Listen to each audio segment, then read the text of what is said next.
হরিশচরে তানজিমুল মিল্লাত English medium মাদ্রাসা উদ্বোধন। গাজী মামুনের তথ্যচিত্র দেখুন বিস্তারিত।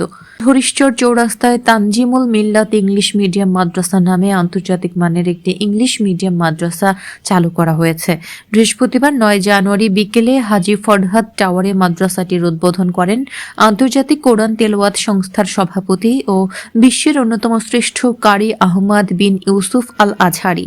মাদ্রাসার প্রধান উপদেষ্টা ও মাওলানা আব্দুল হাকিম ফাউন্ডেশনের সভাপতি হাজী ফরহাদ হোসেনের সভাপতিত্বে উদ্বোধনী অনুষ্ঠানে প্রধান অতিথি ছিলেন শাহজালাল ইসলামী ব্যাংক পিএলসির ভাইস প্রেসিডেন্ট আব্দুর রশিদ।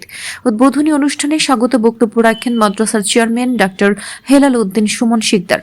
মাদ্রাসাটির উদ্বোধনী অনুষ্ঠানে উপস্থিত ছিলেন কুমিল্লা দক্ষিণ জেলা জামায়াত ইসলামীর দপ্তর সম্পাদক গোলাম সারোয়ার মজুমদার কামাল, লালমাই উপজেলা জামায়াত ইসলামীর সেক্রেটারি ইমাম হোসাইন, বাংলাদেশ সুপ্রিম কোর্টের আইনজীবী অ্যাডভোকেট আব্দুল মোতালেব মজুমদার, হরিশচর বাজার ব্যবসায়ী পরিচালনা কমিটির সভাপতি মোহাম্মদ শাহজাহান, সেক্রেটারি শামসুল আরেফিন শাহিন, মাদ্রাসার উপদেষ্টা ও লালমাই উপজেলা মানবাধিকার কমিশনের সভাপতি মিজানুর রহমান, মাদ্রাসার ব্যবস্থাপনা পরিচালক মাওলানা আবু হানিফ, অ্যাডভোকেট বেলাল হোসেন, অ্যাডভোকেট আরিফুর রহমান শাহিন সহ অনেকে।